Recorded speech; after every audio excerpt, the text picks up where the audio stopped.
I'm sorry. I didn't mean... It's okay. I don't mind talking about him. She smiled to prove she wasn't just being nice. My wanderlust is also a Spencer trait. The day she had arrived in The Hague was the 18-month anniversary of her father's death. Philip Spencer, ordinary American businessman, had walked into the middle of a bank robbery in Prague. Talk about no luck. The bank robbers still hadn't been caught. Nobody seemed to be looking too hard for them. Maggie gave up on resisting, took her roll out of the bag and bit into it, welcoming the smokiness of the cheese and the softness of the bread. Normalcy. She had to establish her routines, focus on her job, and continue to move forward with her life. She couldn't dwell on the past, and it wasn't her job to investigate her father's death. She and Tom walked up Lange Voorhout, a tree-lined street of stately historic buildings that was said to be one of the prettiest in The Hague, or, as it was known formally in Dutch, Schravenhage, which meant the Count's Hedge. Even the Dutch shortened it to Den Haag.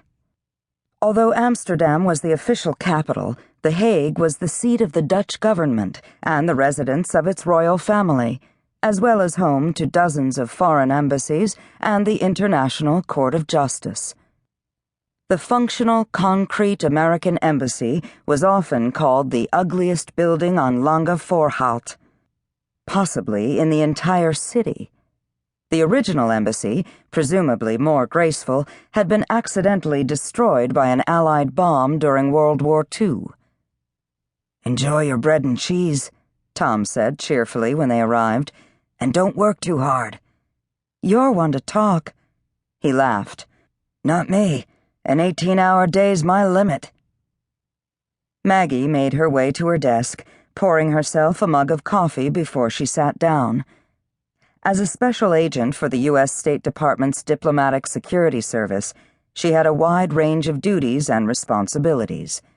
First and foremost was the safety and security of the embassy's personnel, property, and information, whether in or out of the building, and of American citizens in the country.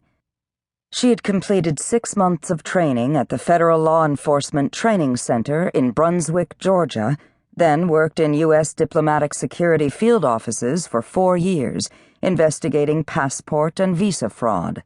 She'd come to The Hague straight from the Chicago field office on the heels of a major joint counterterrorism investigation that had culminated in the arrest of a sophisticated trio of Americans producing and selling fraudulent visas. She ate the last bite of her roll and drank some of her coffee. Having a father killed by bank robbers in Prague hadn't hurt her security clearance, nor did it even seem to trouble anyone, at least not beyond sympathy for her loss. It troubled her. But she'd had to put her questions and doubts out of her mind, because there was nothing to be gained by sticking her nose into her father's murder investigation. The American embassy in Prague and the FBI would keep her informed of any progress. She had her own job to do. She buried herself in it, and by mid-afternoon, she realized she had forgotten lunch. She found some peanut butter crackers in her desk and opened up a bottle of water as she scanned her email. Nick Janssen. Now there was a subject heading, she thought, noticing the message was from a free email account she didn't recognize. She opened it up and took in the neatly typed words in a single glance, then read them over more slowly. Twice. Special Agent Spencer. You must hurry. Nick Janssen is in 's-Hertogenbosch, near the entrance of the Binnendieze boat tour.